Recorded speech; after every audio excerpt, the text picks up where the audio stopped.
senhora deputada Carla Castro, do Grupo Parlamentar da Iniciativa Liberal. Por favor.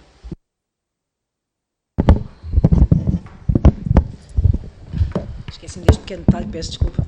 Bem, obrigada antes de mais e é um gosto. Sim, parece que é mais fácil.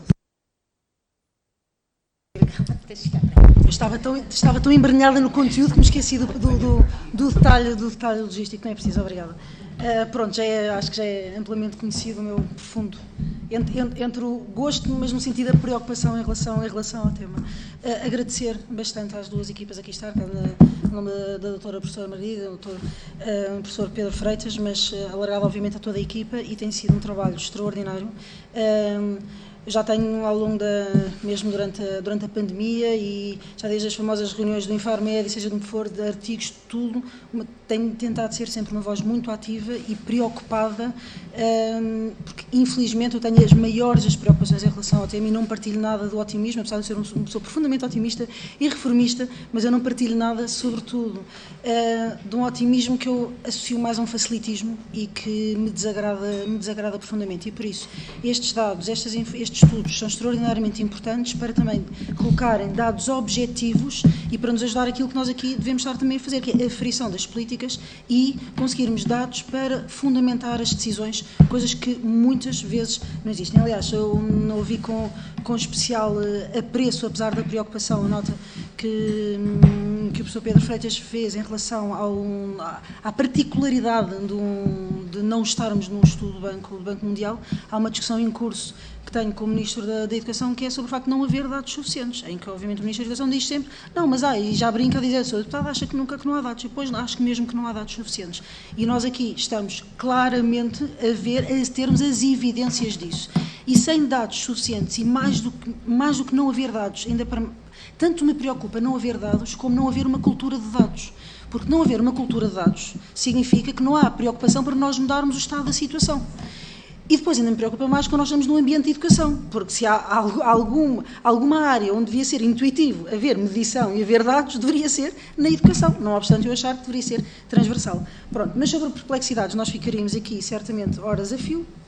E, portanto, para além de fazer os agradecimentos, eu vou tentar fazer aqui algumas questões sucintas, porque o tempo vai ser muito curto para as respostas todas, mas baseado também nas apresentações que aqui estiveram, e endereçando à primeira apresentação, em relação aos docentes, se há alguma evidência no tema de toda esta saúde mental, se há algumas evidências se as sobrecargas, os temas associados ao não ensino diretamente, porque fala-se muito das tarefas administrativas, burocracias, de tempo não dedicado aos alunos, se há evidências ou se há algo contemplado em que pode ser um fator adicional de stress ou não.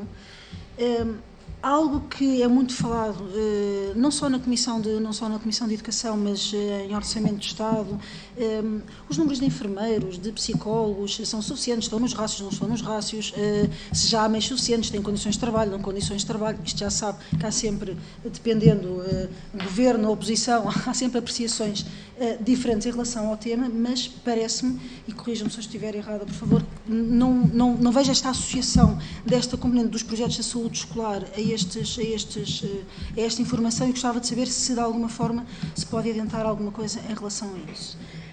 Uma preocupação, vi ali nos indicadores aumento de ansiedade face aos testes, e vou partilhar aqui uma preocupação que tenho com todos vós, que é receio que estes indicadores faça uma transitividade para algo que eu acho profundamente errado, que é facilitar o não existir testes, porque pode ser um fator de stress quer para os alunos, quer para os professores. Nós acabámos de dizer que é importante haver uma cultura de dados, e aquilo que eu sinto pessoalmente, e algo que me preocupa muito, é que este indicador ajude a uma pressão para despressionar a avaliação. Eu acho isto um erro muito grande, não obviamente nem dos dados, nem do resultado, mas da utilização política que se pode fazer deste indicador. Só para deixar também aqui algumas perguntas para o segundo grupo, Bullying. Se há percepção entre bullying e ciberbullying, o ciberbullying é um fenómeno que estava em crescimento. Com a pandemia tenho ideia, mas não quantificada, não é? E achismos é uma coisa que não é assim muito boa, mas que o fenómeno do ciberbullying estará também a ganhar alguma dimensão, nomeadamente os grupos de WhatsApp e afins, memes e etc.